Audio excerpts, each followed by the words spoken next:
Salut tout le monde, je suis très contente de vous retrouver aujourd'hui pour parler de Alice in Borderland saison 2. J'avais fait une vidéo sur la saison 1 la semaine dernière, je vous invite à aller la voir si ça vous intéresse. Et pour info, je n'ai pas lu les mangas puisqu'il s'agit d'une adaptation de manga du même nom que je n'ai absolument pas lu, donc je ne risque pas de donner mon avis par rapport à ce manga ou à son adaptation. Petit aparté avant de commencer, j'ai eu un super micro pour Noël, il est vraiment top.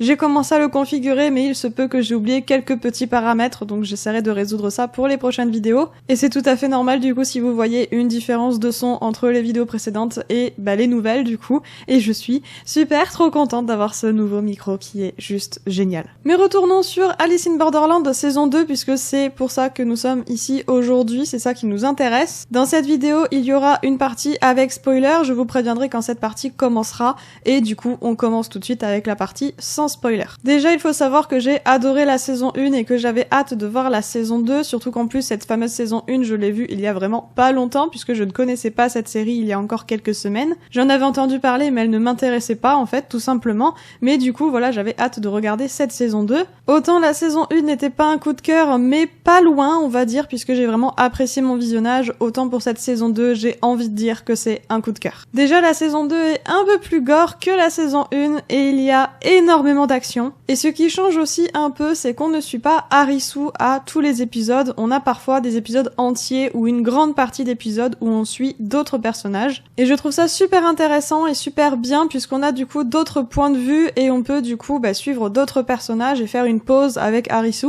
Et ça permet également, si le groupe se sépare, d'avoir quand même les deux points de vue, les deux histoires qui ensuite vont peut-être se rejoindre mais du coup continuer à suivre des personnages qui ne sont pas physiquement présents avec Arisu. On a d'ailleurs le point de vue de nouveaux personnages et je trouve ça très plaisant de voir au-delà de Arisu, en tout cas pour les histoires, donc d'avoir vraiment des histoires d'autres personnages et d'ailleurs de nouveaux personnages. Même si du coup le problème c'est que je me suis attachée à certains personnages et c'est pas le genre de série où il faut s'attacher puisque il peut se passer des drames à tout instant. Ce n'est pas un problème que j'avais en saison 1 puisqu'on suivait principalement Arisu, donc on n'a pas vraiment le temps de s'attacher à d'autres personnages puisqu'on ne les connaît absolument pas.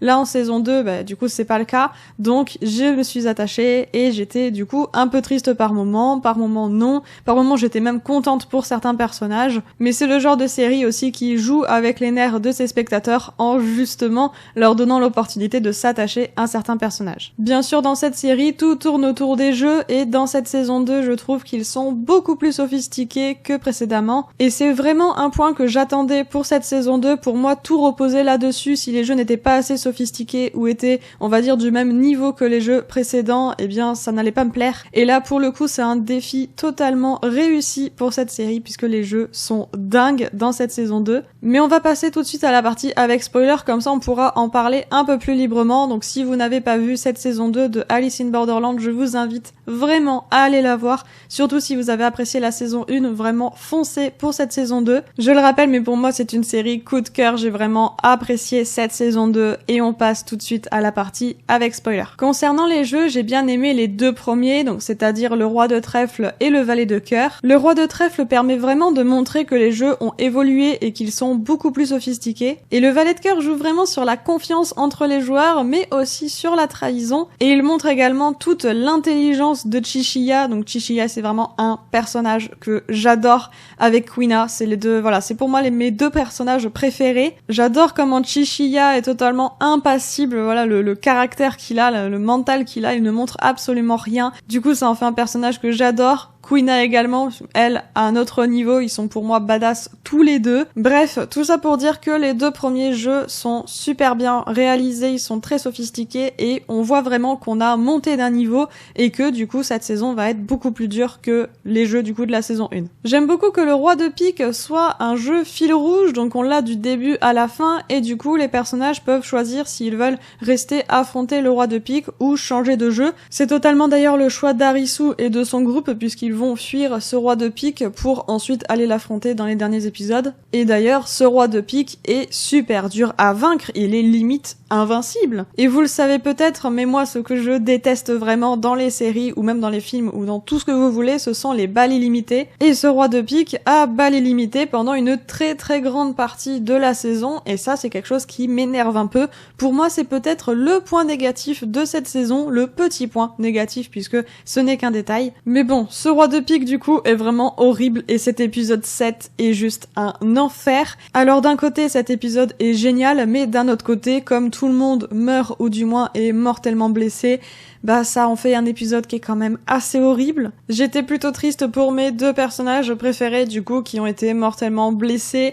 Vraiment j'étais dégoûtée. Pour le coup j'ai été vraiment très triste durant cet épisode 7. Du coup je suis très contente du dénouement final qui du coup permet à tout le monde de choisir s'ils veulent rester ou non, même ceux qui sont mortellement blessés, et ça j'en suis vraiment très contente. Du coup pour moi cet épisode 7 est horrible, mais il est tout aussi génial puisque ben voilà, les jeux sont compliqués, les jeux sont durs et tous les personnages peuvent mourir à chaque instant, même le groupe que l'on suit, même Chishiya, même Quina et même tous les autres. Et du coup ça permet également de jouer avec les nerfs des spectateurs, et en tout cas ça a été mon cas. J'ai dit un peu plus tôt que pour moi cette saison était un peu plus gore que la saison précédente. Je pense notamment à deux scènes. La première est le passage avec Tata qui veut se briser la main pour pouvoir enlever son bracelet. Cette scène est horrible parce que autant des fois on voit pas grand chose, mais autant dans cette scène on voit énormément de choses et c'est vraiment horrible. Mais pour moi la pire des scènes en termes de gore, je pense que c'est celle avec l'acide que je trouve juste horrible, puisque généralement les morts dans les jeux sont très rapides et là pour le coup celle-ci je la trouve plutôt lente comparée aux autres et surtout c'est un supplice.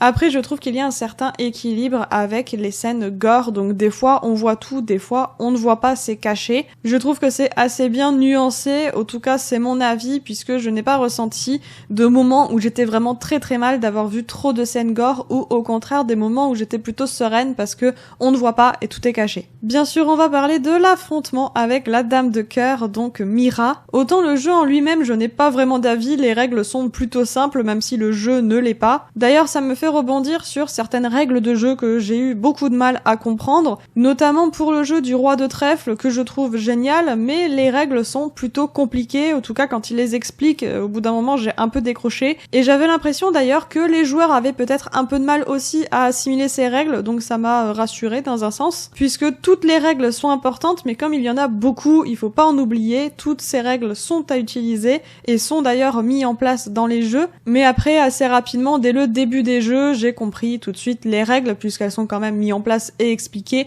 donc j'ai moins été perdue, et du coup ça m'a pas vraiment dérangé de ne pas comprendre les règles, et d'ailleurs sur un autre jeu, je ne sais même plus lequel c'est, j'ai pas vraiment écouté les règles, je me suis dit que de toute manière on allait les voir à l'œuvre, donc je me suis pas trop inquiétée de ne pas tout comprendre, puisque tout après est expliqué. Du coup on en revient au jeu de Mira, la Dame de Cœur, et voilà, on a beaucoup de réponses durant ce jeu. Au début, Mira raconte n'importe quoi entre les extraterrestres et les humains immortels qui s'ennuient et du coup participent au jeu. Et vraiment, au début, je croyais ces histoires et je me disais mais non, ça peut pas être ça, s'il vous plaît faites autre chose, je veux pas que ce soit quelque chose comme ça en fait. J'étais un peu dégoûtée, mais d'un autre côté je l'aurais accepté, mais vraiment voilà, je voulais pas que ce soit ce genre d'histoire là, je voulais vraiment qu'il puisse y avoir une vraie explication vis-à-vis du monde réel et que ce soit pas des extraterrestres ou des humains immortels. Je suis contente du coup du dénouement final, des explications, même si c'est une question de météorite, tout ça à la limite pourquoi pas, tout ça me convient parfaitement et je suis surtout très contente que tout le monde ait pu choisir entre